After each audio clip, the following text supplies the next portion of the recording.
નમસ્કાર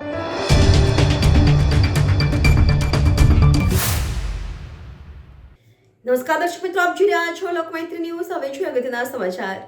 વેરાવળ જલેશ્વર બંદરગામ મછિયારા સમાજના સાગર ખેડુ સમસ્ત મછિયારા સમાજના નવા પ્રમુખ અને ઉપપ્રમુખની આજરોજ વરણી કરાઈ હતી. વેરાવળ જલેશ્વર બંદરગામ મછિયારા સમાજના સાગર ખેડુ સમસ્ત મછિયારા સમાજના નવા પ્રમુખ અને ઉપપ્રમુખની આજરોજ વરણી કરાઈ હતી.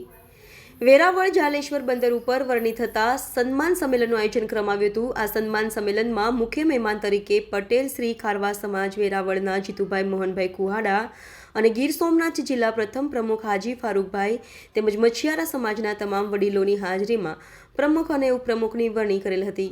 જેમાં પ્રમુખ તરીકે યુસુફભાઈ સલેમાનભાઈ ફેસલિયા અને ઉપપ્રમુખ તરીકે ફિરોઝભાઈ ગફુરભાઈ લુચાણી અને સદામભાઈ જુમાભાઈ ઢોકીની સર્વાનુમતે વરણી કરવામાં આવી હતી. તમામ હોદ્દેદારો, આગેવાનો અને વડીલોની હાજરીમાં પ્રમુખ, ઉપપ્રમુખ તેમજ સભ્યોની વરણી કરાઈ હોય પુષ્પગુચ્છ તેમજ ફુલહારથી સન્માનિત કરેલ હતા.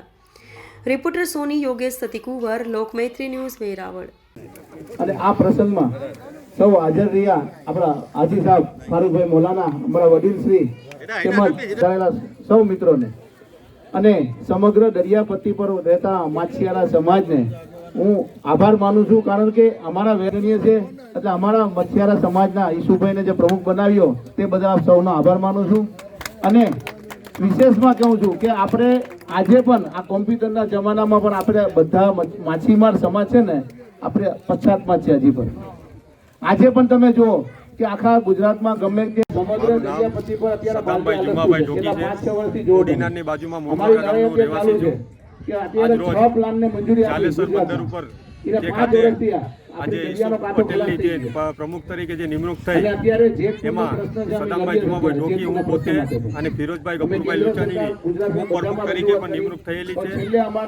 17 બંદરના ગામના આગેવાન પટેલિયાની વચ્ચે જે આ સંમેલન રાખેલું છે અને તે આવ્યા, એમને ખૂબ ખૂબ આભાર. લોકમૈત્રી ન્યૂઝ સાથે જોડાયેલા રહેવા અમારા યુટ્યુબ ચેનલને સબસ્ક્રાઇબ કરી ફેસબુક અને ઇન્સ્ટાગ્રામ પેજને લાઇક અને શેર કરો.